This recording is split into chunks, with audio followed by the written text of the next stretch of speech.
shortstop thought to reach to his right upon gathering in the loose baseball, he might well have been able to tag him right then and there. Russell didn't, of course, because there was no need. An accurate relay to first base, which the shortstop provided, firing a bullet to Steve Garvey in plenty of time to retire Piniella, would complete an inning-ending double play. There was, however, an impediment. Jackson, having backtracked, was rooted in the baseline only steps away from first. As the throw rocketed toward its intended target, Reggie did the only thing he could to extend the inning. He leaned ever so slightly toward right field, his hip jutting out just far enough to deflect the throw, which bounced off him and toward the grandstand alongside the Yankees' dugout, allowing Munson to score.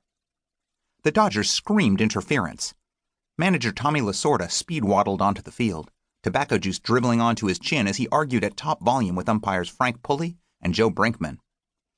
Pulley, stationed at first, later admitted that his view of the base runner had been obstructed, and that he had little idea whether Jackson might have intentionally interfered with the ball.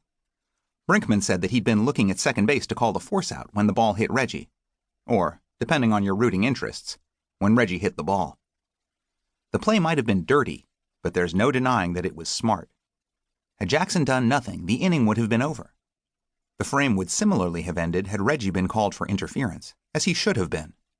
As it was, though, he got away with it, allowing Munson to close New York's deficit to 3-2, the Sporting News later calling it one of the shrewdest and most significant plays in World Series history.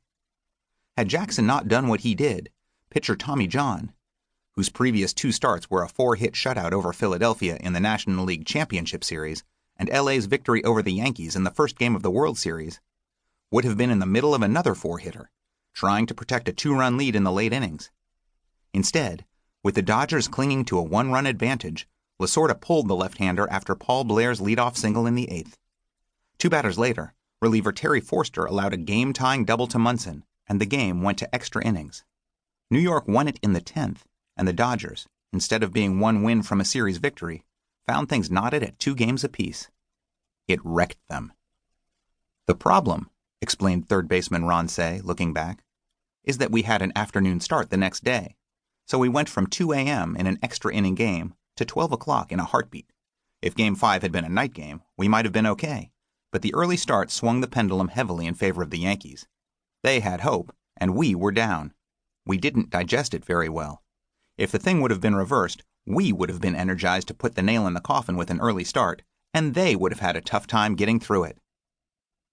"We made one mistake," said an angry Davy Lopes in the aftermath. "The ball should have been thrown at Jackson's face. Then we would have seen how smart he was." Gone was the previous high of winning the series' first 2 games. Erased was what had appeared to be a signature moment, Bob Welch's Game 2 ending strikeout of Jackson, who'd driven in all of New York's runs to that point, in an epic 9-pitch showdown. The Dodgers had been giddy after that victory. It was the last game they'd win until April.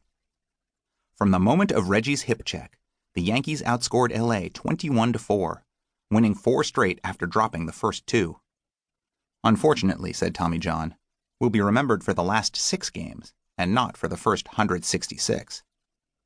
He was right, at least in the short term.